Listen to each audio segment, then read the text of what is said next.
Good morning students. So ನಿನ್ನೆ class ಅಲ್ಲಿ ನಾವು ಒಂದು ಇಂಪಾರ್ಟೆಂಟ್ ಡಿರೈವೇಶನ್ ಅನ್ನು ಮಾಡಿದ್ವಿ. Expression for magnetic field at a point on the axis of circular coil carrying current. So ಅಲ್ಲಿ centre of the coil ಅಲ್ಲಿ ಇದ್ದಾಗ ಏನಾಗುತ್ತೆ, B is equal to mu naught I divided by 2r. ಒಂದು turn ಇದ್ರೆ n number of turns ಇದ್ರೆ mu naught N I divided by 2r. ಆ expression ಬಂದಿತ್ತು, ಹೌದಾ? ಅದನ್ನು ಕಲಿಲೇಬೇಕು. Very very very important derivation. ಅದು ಈಸಿ ಇದೆ. ಮತ್ತೆ ಈಗ ಅದೇ ಡಿರೈವೇಶನ್ ಅನ್ನ ಇಟ್ಕೊಂಡು ಒಂದು 4 ಎಕ್ಸ್ಟ್ರಾ ಎಕ್ಸ್ಪ್ರೆಷನ್ ಅನ್ನ ಬರ್ದಿದೀನಿ ನಾನು. ನಮಗೆ ಎಂಟ್ರೆನ್ಸ್ ಎಕ್ಸಾಮ್ಸ್ ಅಲ್ಲಿ ಆ ತರ ಕ್ವಶನ್ಸ್ ಇದುವರೆಗೂ ಬಂದಿದೆ, ಮತ್ತೆ ಕೇಳೋ ಚಾನ್ಸಸ್ ಇರುತ್ತೆ. ಹಾಗಾಗಿ ನಾನು ಇಲ್ಲೇ ಆ ಒಂದು 4 ಫಾರ್ಮುಲಾ ಹೇಳ್ಕೊಂಡು ಹೋಗಿರ್ತೀನಿ. ಎಕ್ಸ್ಟ್ರಾ ನೋಟ್ ಮಾಡ್ಕೋಬೇಕು ನೀಟಾಗಿ. ಸಪೋಸ್ ನಮಗೆ ಒಂದು ಕಂಪ್ಲೀಟ್ ಸರ್ಕ್ಯುಲರ್ ಕಾಯಿಲ್ ಅಲ್ಲದೇನೆ ಒಂದು ಸೆಮಿ ಸರ್ಕ್ಯುಲರ್ ಇದ್ರೆ, ಲೈಕ್ ದಿಸ್, ಒಂದು ಸೆಮಿ ಸರ್ಕ್ಯುಲರ್ ಇದ್ದು ಅಲ್ಲಿ ಯಾವುದೋ ಒಂದು ಪಾಯಿಂಟ್ ಪಿ ನಲ್ಲಿ ಮ್ಯಾಗ್ನೆಟಿಕ್ ಫೀಲ್ಡ್ ಕಂಡುಹಿಡಿಯಿರಿ ಅಂತ ಅಂದ್ರೆ, ನೀವು ಇದು ಸೆಮಿ ಸರ್ಕಲ್ ಆಗಿರೋದ್ರಿಂದ ಡೈರೆಕ್ಟ್ ಆಗಿ half of the total magnetic field due to circular coil ತಗೊಂಡ್ರೆ ಮುಗೀತಲ್ವಾ? ಇದು ಕಂಪ್ಲೀಟ್ ಸರ್ಕಲ್ ಇಂದು mu naught I by 2r. ಇದು ಸೆಮಿ ಸರ್ಕಲ್ ಆಗಿರೋದ್ರಿಂದ ಡಿವೈಡೆಡ್ ಬೈ 2 ಅದರ ಹಾಫ್ ಅಲ್ವಾ? ಅಂದ್ರೆ ಏನಾಯ್ತು ಅಲ್ಲಿಗೆ, mu naught I divided by 4r. ನೆನ್ಪಿಟ್ಕೊಳ್ಳಿ, ಡ್ಯೂ ಟು ಸರ್ಕ್ಯುಲರ್ ಕಾಯಿಲ್ ಲೆಕ್ಕ ಕೊಡೋದ್ರ ಬದಲಿ ಸೆಮಿ ಸರ್ಕಲ್ ಕೊಟ್ಟಿದ್ದ ಅಂದ್ರೆ mu naught I divided by 4r ಆಗತ್ತೆ. ನೆಕ್ಸ್ಟ್, ಸಪೋಸ್ ಲೆಕ್ಕ ನಮಗೆ ಈ ತರ ಕೊಟ್ಬಿಡ್ತಾನಪ್ಪ, ಏನು, between the point P and ಇದು ಪಾಯಿಂಟ್ ಕರೆಂಟ್ ಎಲಿಮೆಂಟ್ ಏನಿರುತ್ತಲ್ಲ ಡ್ಯೂ ಟು ಮ್ಯಾಗ್ನೆಟಿಕ್ ಫೀಲ್ಡ್, ಅವು ನಮಗೆ ಈ ತರ ಅವೆರಡರ ನಡುವೆ ಇರ್ತಕ್ಕಂಥ ಆಂಗಲ್ 90 ಡಿಗ್ರಿ ಕೊಟ್ಟು because of this portion magnetic field ಅನ್ನ ಕಂಡುಹಿಡಿಯಿರಿ ಅಂತ ಕೇಳಿದ್ರೆ, ನೋಡಿ ಈ ಪೋರ್ಷನ್ ಮ್ಯಾಗ್ನೆಟಿಕ್ ಫೀಲ್ಡ್ ಅನ್ನ ಕಂಡುಹಿಡಿಯಿರಿ ಅಂತ ಅಂದ್ರೆ ಯು ಹ್ಯಾವ್ ಟು ಅಬ್ಸರ್ವ್, ಒಂದು ಕಂಪ್ಲೀಟ್ ಸರ್ಕ್ಯುಲರ್ ಕಾಯಿಲ್ ಅನ್ನ ತಗೊಂಡ್ರೆ ಎಷ್ಟು ಡಿಗ್ರಿ ಇರುತ್ತೆ? 360 ಡಿಗ್ರಿ. 360 ಡಿಗ್ರಿ ನಲ್ಲಿ ನೀವು ಇವಾಗ first quadrant, second quadrant, what ever may be the quadrant divide ಮಾಡಿದ್ರೆ, ಸೊ ಅದರಲ್ಲಿ ಒಂದು ಕಾಲಮ್ ಏನಾಗಿರುತ್ತೆ 90 ಡಿಗ್ರಿ, ಅದರಲ್ಲಿ ಇದು ಒಂದು ಕಾಲಮ್ ಅಲ್ವಾ? ಅಂದ್ರೆ ಆ 4 ಭಾಗದಲ್ಲಿ ಇದು ಒಂದು, ಸೊ 1/4. ಯಾವಾಗ ಇವೆರಡರ ನಡುವೆ ಆಂಗಲ್ 90 ಡಿಗ್ರಿ ಇದ್ದಾಗ, ಸೊ ಆಗ 1/4 into circular coil in formula mu naught I by 2r. ನಾನು ಎಲ್ಲ ಕಡೆ 1 ಟರ್ನ್ ತಗೊಂಡಿದ್ದೀನಿ. n ನಂಬರ್ ಆಫ್ ಟರ್ನ್ ಕೊಟ್ರೆ n ಐ ಅಂತ ಬರ್ಕೋಬೇಕು ಮುಂದೆ ಅಷ್ಟೇನೆ. So mu naught I divided by 8r ಆಗತ್ತೆ. ಇವೆರಡರ ನಡುವೆ ಆಂಗಲ್ 90 ಡಿಗ್ರಿ ಇದ್ದಾಗ ಟೋಟಲ್ ಮ್ಯಾಗ್ನೆಟಿಕ್ ಫೀಲ್ಡ್ ಕೇಳಿದ್ರೆ because of this reason. Suppose 90 degree ಇಲ್ಲಪ್ಪ, 90 ಡಿಗ್ರಿ ಬದಲು ಯಾವುದೋ ಒಂದು ಆಂಗಲ್ ಥೀಟಾ ಕೊಟ್ಬಿಟ್ಟ 30 degree, 45 degree etcetera like this. ಆಗ ನಾವೇನ್ ಮಾಡ್ಬೇಕು, ಎಷ್ಟಿದೆ ಆಂಗಲ್ ಥೀಟಾ, ಇದನ್ನ ನಾವು ರೇಡಿಯನ್ಸ್ ಕನ್ವರ್ಟ್ ಮಾಡ್ಕೋಬೇಕಲ್ಲ. ಡಿವೈಡೆಡ್ ಬೈ 360 ರೇಡಿಯನ್ಸ್ ಏನ್ ಬರೀತೀರಾ? 2π. Theta by 2π into mu naught I divided by 2r ಅಂತ ಬರೀತೀರಾ.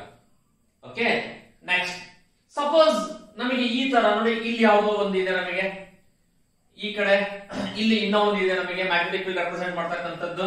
ಇದು ಒಂದು ಪೋರ್ಷನ್ ಈ ತರ ಕೊಟ್ಟಿದ್ದಾನೆ ಡಯಾಗ್ರಾಮ್ ಅಂತ ಇಟ್ಕೊಳ್ಳಿ. And angle between these two is ನಮಗೆ ಏನಿದೆ 90 degree. So net magnetic field at P due to all these ಅಂತ ಬಂದ್ರೆ, magnetic field at P due to 1, due to 2, due to 3 ಮೂರು ಕೂಡ ಆಡ್ ಮಾಡ್ಕೋಬೇಕು ಆಕ್ಚುಲಿ. ಬಟ್ ಇಲ್ಲಿ B1 and B3 are perpendicular to this point ಆಗುತ್ತೆ. ನಮಗೆ ಈ Axis ಗೆ ಎರಡೂ ಕೂಡ ನಮಗೆ ಪರ್ಪೆಂಡಿಕ್ಯುಲರ್ ಆಗುತ್ತೆ.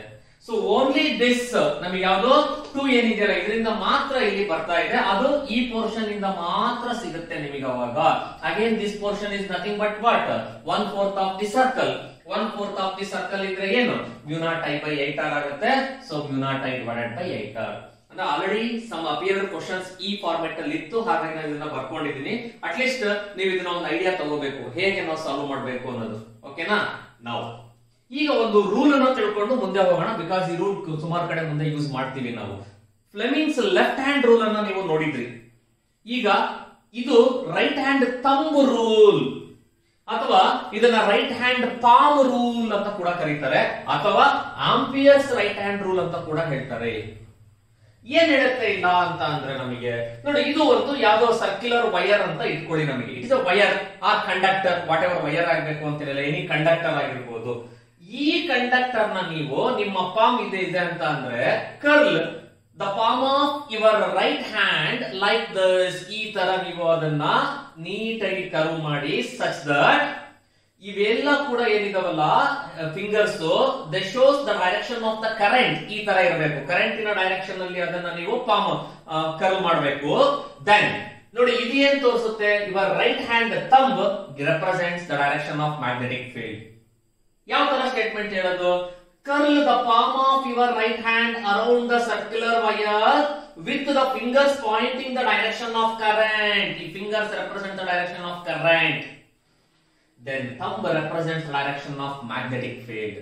ನೋಡಿ ಇದು ನೀವು ಹೆಂಗಾದ್ರೆ ಇಟ್ಕೊಳ್ಳಿ, ಈಗ ಇಲ್ಲಿ ಮ್ಯಾಗ್ನೆಟಿಕ್ ಫೀಲ್ಡ್ ಇದೆ, ಹಾಗಾಗಿ ಇದು ಡೈರೆಕ್ಷನ್ ಆಫ್ ಕರೆಂಟ್ ರೆಪ್ರೆಸೆಂಟ್ ಮಾಡ್ತಾ ಇದೆ, ಇದು ಡೈರೆಕ್ಷನ್ ಆಫ್ ಮ್ಯಾಗ್ನೆಟಿಕ್ ಫೀಲ್ಡ್. ಓಕೆನಾ? ಈ ತರ ಇಟ್ಕೊಂಡ್ರೆ ಇದು ಡೈರೆಕ್ಷನ್ ಆಫ್ ಮ್ಯಾಗ್ನೆಟಿಕ್ ಫೀಲ್ಡ್ ಆಗಿದೆ, ಸೊ ಇದು ಡೈರೆಕ್ಷನ್ ಆಫ್ ಕರೆಂಟ್ ಆಗಿದೆ. ಈ ತರ ಇಟ್ಕೊಂಡ್ರೆ ಇದು ಡೈರೆಕ್ಷನ್ ಆಫ್ ಮ್ಯಾಗ್ನೆಟಿಕ್ ಫೀಲ್ಡ್ ಆಗಿರುತ್ತೆ, ಇದು ಡೈರೆಕ್ಷನ್ ಆಫ್ ಕರೆಂಟ್ ಆಗಿರುತ್ತೆ. This is very very important rule.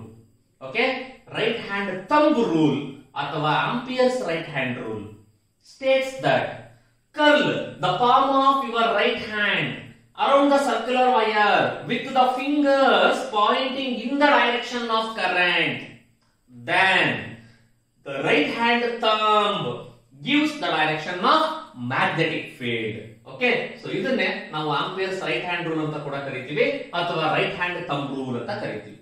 Okay, ಇಲ್ಲಿ ಇನ್ನ ಒಂದು ನೋಟ್ ಅಂತ ನಾವು ಎಕ್ಸ್ಟ್ರಾ ಓದೋಣಂತೆ. ಸೊ ಏನ್ ಹೇಳುತ್ತೆ ಈ ನೋಟ್ ಅಲ್ಲಿ ಅಂತ ಅಂದ್ರೆ, ಇದುವರೆಗೂ ನಾವು ಏನ್ ಓದ್ಕೊಂಡ್ ಬಂದ್ವಲ್ಲ ಮ್ಯಾಗ್ನೆಟಿಕ್ ಫೀಲ್ಡ್ ಇಂದ ಯಾವ್ಯಾವ ರೀತಿಯಲ್ಲ ಚಾರ್ಜಸ್ ಮೂವ್ ಆಗುತ್ತೆ, ಮೋಷನ್ ಆಫ್ ಚಾರ್ಜ್ ಅಂತ.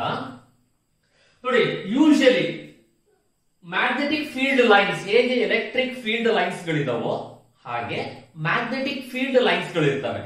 ಮುಂದಿನ ಚಾಪ್ಟರ್ ಅದನ್ನ ಡೀಟೇಲ್ ಆಗಿ ಓದ್ತೀವಿ. Magnetic field lines are always travels from north pole to the south pole. Electric field lines ಆದ್ರೆ ಪಾಸಿಟಿವ್ ಚಾರ್ಜ್ ಇಂದ ನೆಗೆಟಿವ್ ಚಾರ್ಜ್ ಗೆ ಹೋಗುತ್ತೆ. Magnetic field lines north pole ಇಂದ ಸೌತ್ ಪೋಲ್ ಗೆ ಹೋಗ್ತಾ ಇದೆ, ಅದನ್ನ ಬರ್ದಿದ್ದೀನಿ ಡೈರೆಕ್ಷನ್. ಸೊ ಇಲ್ಲಿ ನಮಗೆ ನೆಗೆಟಿವ್ ಚಾರ್ಜ್ ಲೈಕ್ ಎಲೆಕ್ಟ್ರಾನ್ ಈ ಒಂದು ಮ್ಯಾಗ್ನೆಟಿಕ್ ಫೀಲ್ಡ್ ಅಲ್ಲಿ ಎಂಟ್ರಿ ಆದ್ರೆ, ಓಕೆನಾ, ಅದು ಏನಾದ್ರು ಹಾಕೊಳ್ಳಿ, ವಾಟ್ ಎವರ್, ಅದು 90 ಡಿಗ್ರಿಲೋ ಮತ್ತೊಂದು ಯಾವ್ದೋ ಇತ್ತು ಅಂದ್ರೆ, usually direction of force acting on this negative charged particle ಇದೆಯಲ್ಲ ವರ್ಟಿಕಲಿ ಅಪ್ವರ್ಡ್ ಇರುತ್ತೆ, ನೆನಪಿಟ್ಕೊಳ್ಳಿ. ಓಕೆನಾ? ಈಗ ಇದು ಮೈನಸ್ ಕ್ಯೂ ನೆಗೆಟಿವ್ ಚಾರ್ಜ್ ಇದೆ, ಮ್ಯಾಗ್ನೆಟಿಕ್ ಫೀಲ್ಡ್ ಗೆ ಎಂಟರ್ ಆದಾಗ ಇದರ ಮೇಲೆ ಆಕ್ಟ್ ಆಗ್ತಕ್ಕಂತ ಫೋರ್ಸ್ ವರ್ಟಿಕಲಿ ಅಪ್ವರ್ಡ್ ಇರುತ್ತೆ, ಮೇಲ್ಗಡೆ ಎಳ್ಕೊಂಡು ಹೋಗುತ್ತೆ ಅದನ್ನ. ಅದೇ ನೀನು ನೆಗೆಟಿವ್ ಬದಲಿ ಪಾಸಿಟಿವ್ ಚಾರ್ಜ್ಡ್ ಪಾರ್ಟಿಕಲ್ ತಗೊಂಡ್ರೆ, if you consider plus Q, then the direction of the force acting on this charged particle is vertically downwards. ಇದು ಕೆಳಗಡೆ ಎಳ್ಕೊಂಬರಕ್ ಟ್ರೈ ಮಾಡ್ತಾ ಇರುತ್ತೆ. ನೋಡಿ, ಮೊನ್ನೆ ಅದಕ್ಕೆ ನಾನು ಡಯಾಗ್ರಾಮ್ ಅನ್ನ ಬರೆಯುವಾಗ ಅಲ್ಲಿ ಯಾವ್ದೋ ನಾವು ಪ್ಲಸ್ ಕ್ಯೂ ತಗೊಂಡಿದ್ವಿ ನಾವು, ಹೌದಾ, ಸರ್ಕ್ಯುಲರ್ ಮೋಷನ್ ಅನ್ನ ತೋರಿಸ್ಲಿಕ್ಕೆ. ಪ್ಲಸ್ ಕ್ಯೂ ತಗೊಂಡಾಗ ನಾನು ಈ ತರ ಬರ್ಕೊಂಡಿದ್ದೆ. ಐ ಡೋಂಟ್ ನೋ, ನಿಮಗೆ ಡೌಟ್ಸ್ ಬಂದಿರ್ಬೋದು, ಯಾಕೆ ಸರ್ ಹಿಂಗೆ ಬರೋದು ಅವತ್ತು ಮೇಲ್ಗಡೆ ಬರಲಿಲ್ಲ ಅಂತ. ಪಾಸಿಟಿವ್ ಇದ್ರೆ ಅದರ ಮೇಲೆ ಆಕ್ಟ್ ಆಗ್ತಕ್ಕಂತ ಫೋರ್ಸ್ ಯೂಶಲಿ ಇಂದ ಡೌನ್ವರ್ಡ್ ಡೈರೆಕ್ಷನ್, ವರ್ಟಿಕಲಿ ಡೌನ್ವರ್ಡ್ ಇರುತ್ತೆ. ನಾನು ತಗೊಂಡಿದ್ದು ಪಾಸಿಟಿವ್ ಚಾರ್ಜ್ಡ್ ಪಾರ್ಟಿಕಲ್ ಅಲ್ವಾ. ಅದೇನಾದ್ರು ನೀವು ಅಲ್ಲಿ ನೆಗೆಟಿವ್ ಬರ್ಕೊಂಡ್ರಿ ಅಂತಂದ್ರೆ ನೆಗೆಟಿವ್ ನಮಗೆ ಏನಾಗುತ್ತೆ, ಅಪ್ವರ್ಡ್ ಡೈರೆಕ್ಷನ್ ಅಲ್ಲಿ ನಮಗೆ ಕರ್ಕೊಂಡು ಹೋಗುತ್ತೆ. ಇದು ಒಂದು ಬೇಸಿಕ್ ಕಾನ್ಸೆಪ್ಟ್ ಈ ಚಾಪ್ಟರ್ ಅಲ್ಲಿ ನೆನಪಲ್ಲಿ ಇಟ್ಕೋಬೇಕು. ಓಕೆನಾ? ಎಸ್. ನಾವು ಎಲೆಕ್ಟ್ರೋಸ್ಟಾಟಿಕ್ಸ್ ಅಲ್ಲಿ ನಾವು ಕೂಲಂಬ್ಸ್ ಲಾಗೆ ಆಲ್ಟರ್ನೇಟಿವ್ ಲಾ ಒಂದು ಬರೆದ್ವಿ ಮುಂದೆ, ಡಿರೈವೇಶನ್ ಮಾಡ್ಲಿಕ್ಕೆ ನಮಗೆ ಹೆಲ್ಪ್ ಆಗಬೇಕು. ಎಲೆಕ್ಟ್ರಿಕ್ ಫೀಲ್ಡ್ ಬೇರೆ ಬೇರೆ ಶೇಪ್ ಅಲ್ಲಿ ಇದ್ದ ಕಂಡಕ್ಟರ್ಗಳು ಹೇಗೆ ಅನ್ನೋದನ್ನ ಕಂಡುಹಿಡಿಯಲಿಕ್ಕೆ ಯಾವ ಲಾ? ಗಾಸ್ ಲಾ. ಯೂಸಿಂಗ್ ಗಾಸ್ ಲಾ ನಾವು 3 ಡಿರೈವೇಶನ್ ಅನ್ನ ಮಾಡಿದ್ವಿ, ಹೌದಾ? ಸೇಮ್ ಟೈಪ್ ಇಲ್ಲೂ ಕೂಡ ಅಷ್ಟೇನೆ ಬಯೋಟ್-ಸವರ್ಟ್ಸ್ ಲಾಗೆ ಆಲ್ಟರ್ನೇಟ್ ಆಗಿ, ಬಯೋಟ್-ಸವರ್ಟ್ಸ್ ಲಾ ನಿನ್ನೆ ಕ್ಲಾಸ್ ಅಲ್ಲಿ ನಾವು ಓದಿದ್ವಿ. ಏನ್ ಹೇಳುತ್ತೆ ಬಯೋಟ್-ಸವರ್ಟ್ಸ್ ಲಾ? ನಮಗೆ dB is equal to mu naught by 4 pi into IDL sin theta by d square. ಆ ಬಯೋಟ್-ಸವರ್ಟ್ಸ್ ಲಾಗೆ ಆಲ್ಟರ್ನೇಟ್ ಆಗಿ ಒಂದು ಲಾ ಇದೆ, that is Ampere circuital law. ಈ Ampere circuital law gives the mathematical expression for the relation between current due to element of any size and shape and the magnetic field. Magnetic field ಗೂ current ಇರ್ತಕ್ಕಂಥ relation ಅನ್ನ ಕೊಡುತ್ತೆ. This is very very very important law. ಅಲ್ಲಿ ಹೇಗೆ ನಮಗೆ Gauss law 1 mark ಗೆ exam ಕೇಳ್ತಾನೋ, ಈ ಚಾಪ್ಟರ್ ಅಲ್ಲಿ ಆಂಪಿಯರ್ ಸರ್ಕ್ಯೂಟಲ್ ಲಾ ಕೂಡ 1 ಮಾರ್ಕ್ ಗೆ ಕೇಳ್ತಾನೆ. State Ampere circuital law. This law states that the line integral of magnetic field around any closed path. ಅಂದ್ರೆ ಅರ್ಥ ಮಾಡ್ಕೊಳ್ಳಿ, ಇದು ಕ್ಲೋಸ್ಡ್ ಪಾತ್ ಇದ್ದಾಗ ಮಾತ್ರ ಅಪ್ಲಿಕೇಬಲ್ ಆಗುತ್ತೆ. ನೋಡಿ, ಇದು ಇಂಟಿಗ್ರೇಷನ್ ಸಿಂಬಲ್, ಲೈನ್ ಇಂಟಿಗ್ರಲ್, ಇದು ಕ್ಲೋಸ್ಡ್ ಪಾತ್ ಅಂತ ಮಾಡಿರೋದು ನಾವು. the line integral of magnetic field around any closed path is equal to mu naught times, mu naught andreno absolute permeability of a medium, is equal to mu naught times the total current threading the closed path. So let me repeat. Ampere's circuital law states that the line integral of magnetic field around any closed path is equal to mu naught times the total current threading the closed path. So the mathematical expression for Ampere's circuital law is line integral of magnetic field, that is B into dl ಅಂತ ಬರೀತೀವಿ. ಎರಡು vector ಆಗಿರೋದ್ರಿಂದ vector symbol represent ಮಾಡಿದೀನಿ ಅಷ್ಟೇ. Current is A scalar, ಹಾಗಾಗಿ ಇಲ್ಲಿ ನಾನು ಅದನ್ನ vector symbol ಹಾಕಿಲ್ಲ. So B dot dl is equal to mu naught into IT. ಯಾಕೆ IT ಬರ್ದಿದ್ದೀನಿ ಅಂದ್ರೆ ಇದು ಬರೀ ಒಂದ್ ಕಡೆ ಇರೋ ಕರೆಂಟ್ ಅಲ್ಲ, total current threading the closed path ಅಂತ ಅರ್ಥ. ಬಟ್ ಇಲ್ಲಿ ಒಂದು ಇಂಪಾರ್ಟೆಂಟ್ ತಿಳ್ಕೋಬೇಕಾಗಿರೋದು ಏನಂದ್ರೆ, this law holds good only for the steady current. Variation current vary ಆಗ್ತಾ ಇದ್ರೆ ಆಗ ಈ ಲಾನ ಅಪ್ಲೈ ಮಾಡಕ್ ಬರಲ್ಲ. So this law is true for steady current only. ನೋಡಿ, ಈ ಆಂಪಿಯರ್ ಸರ್ಕ್ಯೂಟಲ್ ಲಾ ಇದೆ ಅಲ್ಲ, ನಮಗೆ using this Ampere circuital law we can derive 3 ಡಿರೈವೇಶನ್ಸ್. ಹೇಗೆ? ಗಾಸ್ ಲಾ ಯೂಸ್ ಮಾಡಿ 3 ಡಿರೈವೇಶನ್ ಅನ್ನ ನಾವು ಡಿರೈವ್ ಮಾಡಿದ್ವು. By using Ampere circuital law 3 derivation ಅನ್ನ ಮಾಡ್ತೀವಿ ಇವಾಗ. That is those are the applications of Ampere circuital law. ಓಕೆನಾ? So application of Ampere circuital law 3 applications ಇದಾವೆ ನಮಗೆ. ಹೇಗೆ ಗಾಸ್ ಲಾ ಯೂಸ್ ಮಾಡಿ 3 ಡಿರೈವೇಶನ್ ಮಾಡಿದ್ವೋ, ಆಂಪಿಯರ್ ಸರ್ಕ್ಯೂಟಲ್ ಲಾ ಮಾಡಿ ಕೂಡ 3 ಡಿರೈವೇಶನ್ಸ್ ಅನ್ನ ಮಾಡ್ತೀವಿ. ಸೊ ಅದರಲ್ಲಿ ಮೊದಲನೇದು expression for magnetic field due to a long current carrying wire. So you are going to determine the magnetic field due to a long current carrying wire. ನೋಡಿ, ampere circuital law ನಾವು already ಹೇಳ್ಬಿಟ್ಟಿದ್ವಿ. ಏನಂತ? The line integral of magnetic field around any closed path is equal to mu naught times the total current threading the closed path or enclosing by this closed path or loop.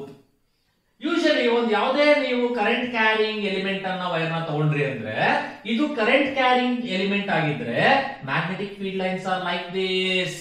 ಈ ತರ ಇರುತ್ತೆ magnetic field lines. ಈಗ ನಾವು ಒಂದು current carrying wire ನ consider ಮಾಡೋಣ. Let xy is a current carrying element. Let P is a point at a distance r from the center of that current carrying element. Imagine one magnetic field line which is in the circular loop. Image ಮಾಡ್ಕೊಳ್ಳೋಣ. Because ಇಲ್ಲಿ ನಿಮಗೆ the tangent drawn to this circle from the point P will gives the direction of magnetic field. It is very important. Let me repeat once again. The tangent drawn to this circle at the point P ಏನಿದೆಯಲ್ಲ, it gives the direction of magnetic field. Magnetic field at the point P can be written as so.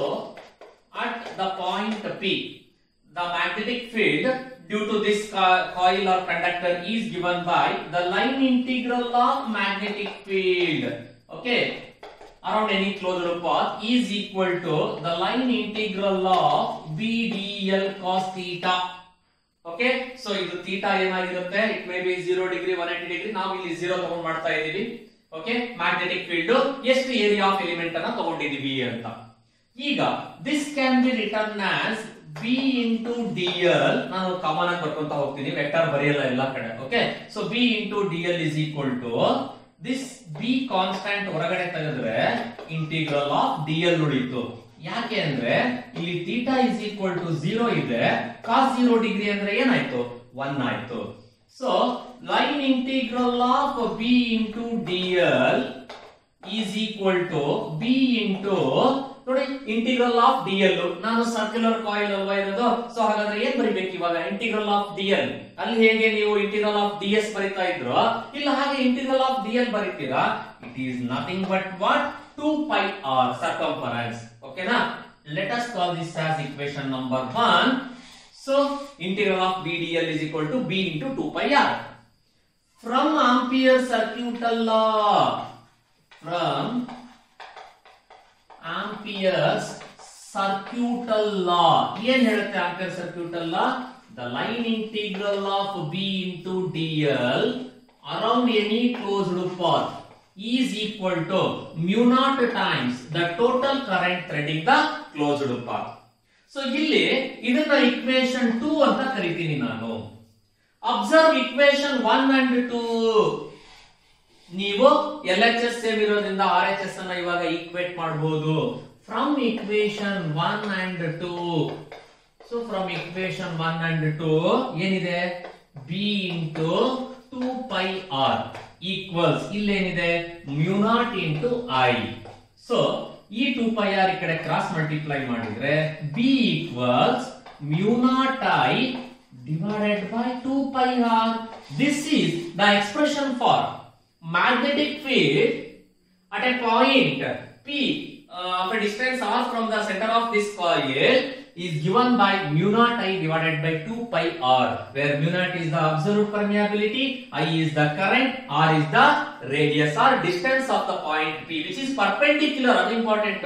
ಈ point P ನ ಹೆಂಗ್ ಬೇಕಂತ ತಗೊಂಡಾಗಲ್ಲ ಈ derivation ಮಾಡೋದು ನಾವು. ಯಾವಾಗ which is perpendicular ಇದ್ದಾಗ ನಾವು ಮಾಡ್ತಾ ಇದ್ದೀವಿ. ನೋಡಿ ಹೇಗೆ ನೀವು ಅಲ್ಲಿ ಗಾಸ್ ಲಾ ಯೂಸ್ ಮಾಡಿ ಡಿರೈವೇಶನ್ ಮಾಡ್ತಾ ಇದ್ರು ಅದೇ ಮೆಥಡ್ ತಾನೆ, ಏನೂ ಚೇಂಜ್ ಇಲ್ಲ. ಅಲ್ಲಿ ಗಾಸ್ ಲಾ ತಗೊಂಡ್ ಬರೀತಾ ಇದ್ರಿ, ಇಲ್ಲ ಆಂಪಿಯರ್ ಸರ್ಕ್ಯೂಟ್ ಲಾ ತಗೊಂಡ್ ಬರೀತಾ ಇದ್ವಿ.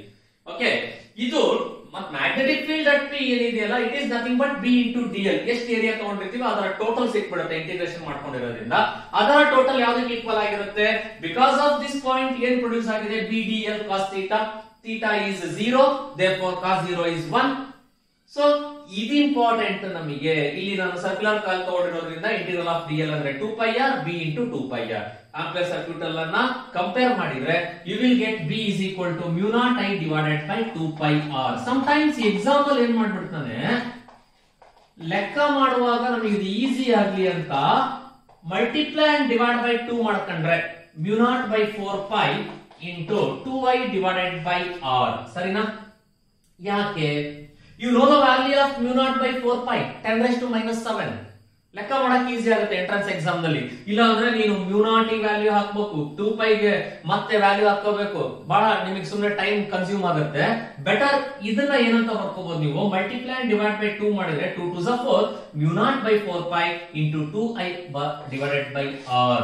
CET ನಲ್ಲಿ ಈ ರೀತಿ ಕೂಡ ನಾವು ಇದನ್ನ ಯೂಸ್ ಮಾಡ್ಕೋಬೇಕು. ಸೊ ಈಗ ಆಂಪಿಯರ್ ಸರ್ಕ್ಯೂಟ್ ಅನ್ನ ಸೆಕೆಂಡ್ ಅಪ್ಲಿಕೇಶನ್ ಬರೋಣ. That is solenoid. ಮೊದಲನೇದು current carrying a long straight wire ಅಥವಾ ಕಂಡಕ್ಟರ್, ಡಿರೈವೇಶನ್ ಮಾಡಿದ್ವಿ ನಾವು ಅದಕ್ಕೆ. ಎರಡನೇದು ಇವಾಗ expression for magnetic field due to a long straight solenoid. First solenoid ಅಂದ್ರೆ ಏನು? Solenoid is nothing but a long coil of wire consisting of closely packed loops. ನೋಡಿ ಈ ತರ ಇರ್ತಕ್ಕಂಥದ್ದನ್ನು ನಾವು ಸೊಲೆನಾಯ್ಡ್ ಅಂತ ಕರಿತೀವಿ. What is a solenoid? A long coil of wire consisting of closely packed loops is called a solenoid. ನೋಡಿ usually in a solenoid the magnetic field inside the solenoid ಏನಿದೆಯಲ್ಲ, it is parallel to this axis, and inside the solenoid magnetic field is constant, whereas outside the solenoid it is 0. Almost 0 irutte namage outside the solenoid alli, but inside the solenoid alli namage magnetic field constant irutte. Now we are going to derive an expression for magnetic field due to a long straight solenoid. 5 marks ige important derivation. Let us consider one solenoid. In this solenoid, the magnetic field is represented by these lines, which is parallel to this axis, and the direction of this magnetic field lines can be determined by using right hand rule. Here ABCD is a rectangular Amperian loop ಅಂತ ಕರಿತೀವಿ. ನಾವು derivation ಮಾಡಬೇಕಲ್ವಾ? ಈಗ derivation ಮಾಡ್ಲಿಕ್ಕೆ magnetic field ಗೆ first ಒಂದ್ ಕಡೆ small ಕಂಡು ಹಿಡ್ಕೊಂಡ್ರೆ ಆಮೇಲೆ ಟೋಟಲ್ ನಂಬರ್ ಆಫ್ ಟರ್ನ್ಸ್ ಎಷ್ಟಿದಾವೋ ಅದನ್ನ ಮಲ್ಟಿಪ್ಲೈ ಮಾಡಿದ್ರೆ ಸಿಕ್ಬಿಡುತ್ತೆ. That's why it is called a rectangular Amperian loop. ಈಗ ನಾವೇನ್ ಮಾಡ್ಬೇಕು ಅಂತಂದ್ರೆ ಫಸ್ಟ್ ಮ್ಯಾಗ್ನೆಟಿಕ್ ಫೀಲ್ಡ್ ನೋಡಿ, ಈ ಎ ಇಂದ ಬಿ ಗೆ ಇರ್ತಕ್ಕಂತ ಡಿಸ್ಟೆನ್ಸ್ ಅನ್ನ ನಾನು ಹೆಚ್ ಅಂತ ಕರ್ಕೊಂಡಿದ್ದೀನಿ. ನೀವು ಏನಾದ್ರು ಕರಿಬಹುದು, ಎಕ್ಸ್, ಎಲ್, ವಾಟ್ ಎವರ್. ನಾನು ಹೆಚ್ ಅಂತ ಕರ್ಕೊಂಡಿದ್ದೀನಿ ಅಷ್ಟೇ ಹೇಳಿ. So let A B is equal to H.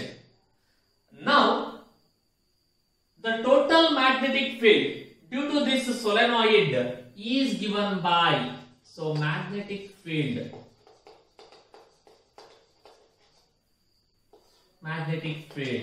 is given by ಏನಾಗುತ್ತೆ, ಸೊ ಲೈನ್ ಇಂಟಿಗ್ರಲ್ ಆಫ್ ನೋಡಿ ಎ ಬಿ ಸಿ ಡಿ ಒಂದು ಲೂಪ್ ಅಲ್ವಾ ಇದು.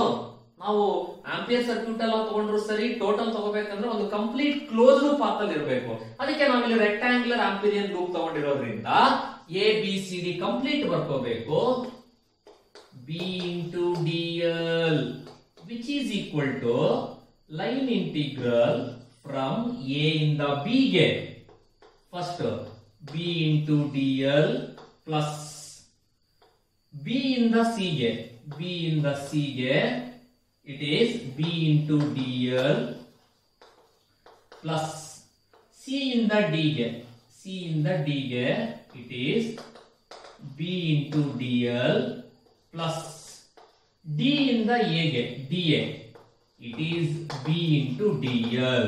ಓಕೆ, ಎಲ್ಲದನ್ನು ಆಡ್ ಮಾಡೋದಷ್ಟೇ, ಬೇರೆ ಏನಿಲ್ಲ. b1 plus b2 plus b3 plus b4 ಅಂತ ಬರ್ಕೊಂಡ್ರು ಓಕೆನೆ. Okay, so the line integral of ABCD B into DL is equal to line integral of AB B into DL BC B into DL line to CD B into DL DA B into DL ಅಂತ ಬರ್ಕೊಂಡಿದ್ದೀನಿ ನಾನು. ಈಗ ಇಲ್ಲಿ ನಮಗೆ ಒಂದೆರಡು condition ಅನ್ನು ಬರೀಬೇಕಾದ್ರೆ ಬಹಳ important. Here the line integral of BC that is B into DL equals line integral of D A B into d L. ಇಲ್ಲಿ ಎರಡೂ ಕೇಸಲ್ಲೂ ಕೂಡ ನಮಗೆ ಇದು 0 ಆಗಿರುತ್ತೆ. ಯಾಕೆ 0? ಬಿಕಾಸ್ ಇಲ್ಲಿ ಥೀಟಾ 90 ಡಿಗ್ರಿ ಇದೆ, ಕಾಸ್ 90 ಡಿಗ್ರಿ ಅಂದ್ರೆ ಏನು 0.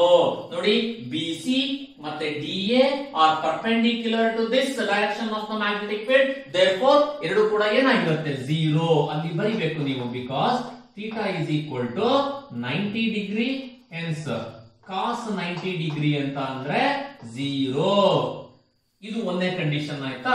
ಎರಡನೇ ಕಂಡೀಷನ್ ಇದರಲ್ಲಿ ಏನು, the line integral of C ಇಂದ ಡಿ ಗೆ ಇದೆಯಲ್ಲ, ಇಟ್ ಈಸ್ ಆಲ್ಸೋ 0. ಯಾಕೆ? ನಾನು ಆಗ್ಲೇ ಹೇಳಿದೆ ಯಾಕೆ ಸಿ ಇಂದ ಡಿ ಗೂ ಕೂಡ 0 ತಗೊಳ್ತೀವಿ ಅಂದ್ರೆ, this lies outside the solenoid. It has a very negligible magnetic field, very negligible, that is nullified ಅಂತ ಕೂಡ ಹೇಳ್ಬೋದು ನಾವು. ಅಂದ್ರೆ 0. ಯಾಕೆ 0 ಅಂದ್ರೆ ನೀವಿಷ್ಟೇ, since it is outside the solenoid, outside the solenoid ಇಷ್ಟು ಬರೆದ್ರೆ ಸಾಕು. ನೋಡಿ, ಇದು ಎರಡೂ condition important. Applying these two conditions above equation, ಇದನ್ನ equation 1 ಅಂತ ಕರ್ಕೊಂಡ್ರೆ, ಈಗ equation 1 ಗೆ ಸಬ್ಸ್ಟಿಟ್ಯೂಟ್ ಮಾಡಿ. therefore equation 1 becomes line integral of b into dl that is ABCD is equal to, ಇವೆಲ್ಲ 0 ಆಗಿ ಉಳ್ಕೊಂಡಿರೋದು ಒಂದೇ, ಯಾವುದು AB into b into dl. ಓಕೆನಾ? cos theta ಬರೆಯಲ್ಲ, because theta 0, cos 0 ಅಂದ್ರೆ 1. ಅಂಡರ್ಸ್ಟುಡ್ ಅದು. Now this can be written as line integral of b into dl is equal to b constant. ಇನ್ನೇನು ಉಳಿತು, line integral of ab into dl. Here in this case integral of dl is nothing but the distance between this a and b. h ಕರ್ಕೊಂಡಿದ್ದೀನಿ ನಾನು. therefore ಅದನ್ನ ನಾನು ಇವಾಗ ಏನಂತ ಬರೆಯೋಣ, line integral of b into dl. ಇದು understood total ಅಂತ a b c d is equal to ಏನಕ್ಕೆ equal ಆಗಿರುತ್ತೆ, b into h. let us call this as equation number 2. ಓಕೆನಾ? ಈಗ ನಾವೇನ್ ಮಾಡಬೇಕು, ನೆಕ್ಸ್ಟ್ ಆಂಪಿಯರ್ ಸರ್ಕ್ಯೂಟ್ ಅನ್ನ ಯೂಸ್ ಮಾಡ್ಕೋಬೇಕು. From Ampere's circuital law, from Ampere's circuital law ಏನ್ ಹೇಳುತ್ತೆ Ampere circuital law? The line integral of magnetic field around any closed path is equal to mu naught times the total current threading the closed path. ಹಾಗಾದ್ರೆ ಇಲ್ಲಿ total current ಏನಾಗಿದೆ threading this rectangular Amperian loop ಅಲ್ಲಿ number of turns n ಮತ್ತೆ ಇಲ್ಲಿಂದ ಇಲ್ಲಿಗಿರೋ distance h n h equal ಆಗಿರ್ಬೇಕಲ್ವಾ. So ಹಾಗಾಗಿ Ampere circuit ಅಲ್ಲ ನೀನು ಈ ತರ ಬರೀತೀಯ ಇವಾಗ b into dl which is equal to mu naught into nhi. ಯಾಕೆ ಅಂದ್ರೆ that total current is equal to nhi, where n is the number of turns, h is the distance between this AB and I is the current in that closed path. Let us call this equation as equation number 3. ಈಗ equation 2 and 3 ನ observe ಮಾಡಿ ಮತ್ತೆ ಏನಾಯ್ತು ಅಲ್ಲಿಗೆ LHS same ಇದೆ, RHS ನ equate ಮಾಡೋಣ. So ಇಲ್ಲಿ ಏನಿದೆ b into h ಇದೆ, it is bh is equal to ಇಲ್ಲಿ ಏನಿದೆ mu naught nhi ಇದೆ. This h and h get cancelled, therefore b is equal to mu naught ni. So ಹಾಗಾದ್ರೆ what is the expression for magnetic field due to a long straight solenoid? It is mu naught ni, where mu naught ಅಂದ್ರೆ absolute permeability of the free space, n is the number of turns in the solenoid and I is the current. ನೋಡಿ ಇದು ನಮಗೆ magnetic field due to solenoid total ಆಯ್ತು. Exam ಅಲ್ಲಿ entrance exam ಏನ್ ಮಾಡ್ತಾನೆ, find the magnetic field across one end of the solenoid. ಯಾವ್ದಾದ್ರು end of the solenoid ಅಲ್ಲಿ ಅಷ್ಟೇ ಕಂಡಿಡಿರಿ ಅಂದ್ರೆ ಡಿವೈಡ್ ಬೈ 2 ಮಾಡಿದ್ರೆ ಆಯ್ತಲ್ವಾ, 2 ಎಂಡ್ಸ್ ತಗೊಂಡ್ರೆ. So across the end of solenoid ಯಾವ್ದಾದ್ರು ಒಂದು ಎಂಡ್ ಅಷ್ಟೇ ನೀವು ಕನ್ಸಿಡರ್ ಮಾಡ್ಕೊಂಡ್ರೆ it's very simple. Magnetic field across the end BE ಅಂತ ಬರ್ಕೊಂಡಿದ್ದೀನಿ. It is given by mu naught ni divided by 2. ಓಕೆನಾ. And one more thing, solenoid ಅಲ್ಲಿ particularly ಯಾವುದು if any solenoid having constant magnetic field inside, zero magnetic field outside ಇದ್ರೆ it is called ideal solenoid. So what is an ideal solenoid?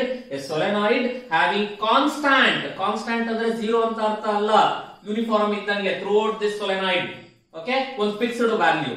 Any solenoid having constant magnetic field inside and zero magnetic field outside is called ideal solenoid. So what is the expression for magnetic field due to a long straight solenoid? Mu naught ni ಆಗಿರುತ್ತೆ. So ಇಲ್ಲಿ ನಿಮಗೆ ಈ derivation ಮಾಡುವಾಗ direction ಹೇಗೆ ಕಂಡುಹಿಡಿತೀರಾ? ಹಾಗಾದ್ರೆ ಯಾವ direction of the magnetic field ಹೇಗೆ ಕಂಡುಹಿಡಿತೀರಾ ಅಂದ್ರೆ direction of the magnetic field is determined by using what? Right hand rule. ಹಾಗಾದ್ರೆ ನೋಡಿ ಇಲ್ಲಿ ಈ ತರ ಇದೆ ಅಲ್ವಾ, ನಮಗೆ ಅದನ್ನ ಲೈಕ್ ದಿಸ್ ಈ ತರ ನಾನು ಇದನ್ನ ಕಂಡುಹಿಡಿಬೇಕು. ಸೊ ಈ ಡೈರೆಕ್ಷನ್ ಅಲ್ಲಿ ನಮಗೆ ಏನಿದೆ? ಮ್ಯಾಗ್ನೆಟಿಕ್ ಫೀಲ್ಡ್ ಇದೆ. ಹಾಗಾದ್ರೆ ನನ್ನ ಫಿಂಗರ್ಸ್ ಈ ಕಡೆ ಏನ್ ರೆಪ್ರೆಸೆಂಟ್ ಮಾಡ್ತಾ ಇರುತ್ತೆ? ಕರೆಂಟ್ ಅನ್ನ ರೆಪ್ರೆಸೆಂಟ್ ಮಾಡ್ತಾ ಇರುತ್ತೆ. Actually this is how we are going to determine the direction by applying right hand rule. ಓಕೆನಾ. ಸೊ ಇಷ್ಟು ಪ್ರಾಕ್ಟೀಸ್ ಮಾಡಿ ನೆಕ್ಸ್ಟ್ ಕ್ಲಾಸ್ ಅಲ್ಲಿ ನಾವು ಇದನ್ನ ಕಂಟಿನ್ಯೂ ಮಾಡೋಣ. Thank you.